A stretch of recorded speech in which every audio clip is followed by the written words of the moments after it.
Okay, so this one is our plants and ecological exploration. So we've a little more just the basic plant stuff, and then a little more detailed on, say, if you were assessing a habitat and you want to know a little bit more about the weather conditions and the orientation and all that as well. First of all, I'm going to start with the wildflower book. So if we're looking to identify particular flowers, this is easy for anyone to use because it's sorted by, first of all, by colour. So we kind of look at the top. So we have white flowers, yellow flowers, pink, red, blue and purple, and green flowers. It also has some of the information in on it. Gives you kind of size guides for the flowers.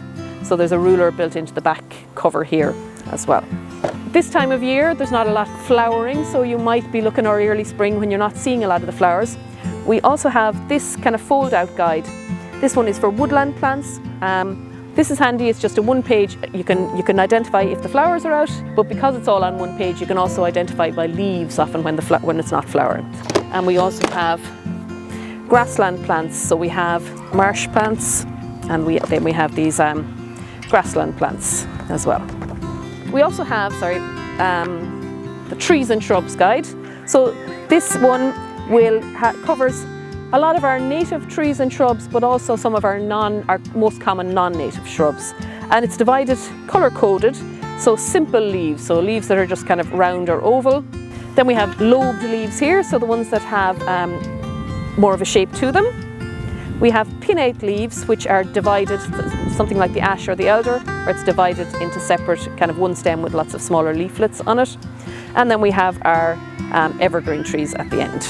And then at the back we have our winter twig identification key. So you can actually, even in winter when there's no leaves, you can look at the twigs and the buds and help to identify the trees that way.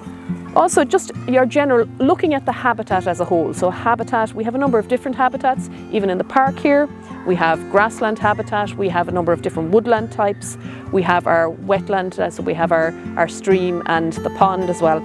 So this guide goes through all the different habitats in Ireland, and it classifies them, not just woodland, but the various types of woodland and the various types of grassland. We also have the identification guide to Ireland's grasses, and grasses can be identified during the summer when they're actually in flower, and you will need to kind of get close up to look at the detail on grasses to be able to identify them. So this gives you information. To help you get close up, we have a hand lens. So this lens, it has 15 times magnification, so I can just wear this on the lanyard around my neck, and if I'm looking closely at plants, I can bring them up and use the hand lens for that. Also, when we're looking at our habitat, you might want to draw a map of it, and one of the most common things you want to know is where is north. So we have our compass here, that will help us to find out where north is, or to kind of see what way something is facing. We also have, just for general temperature, anytime you're recording biodiversity, you always want to record the weather conditions, because it doesn't make so much difference to the trees and plants, but for insects and animals and all that, you will get different things in different weather. So this will give you your temperature and also the humidity, so the amount of moisture in the air. And we have our clinometer, and the clinometer is useful for showing angles. So we would use this for, say, getting an estimate of the height of a tree, or also getting the angle of a slope. If I'm pointing at the top of a tree, I can read the angle, and you can also read it at the side there. We also have the trees, so if you want to learn your bit of Irish, then we also have the trees and shrubs guide in Irish in the box as well.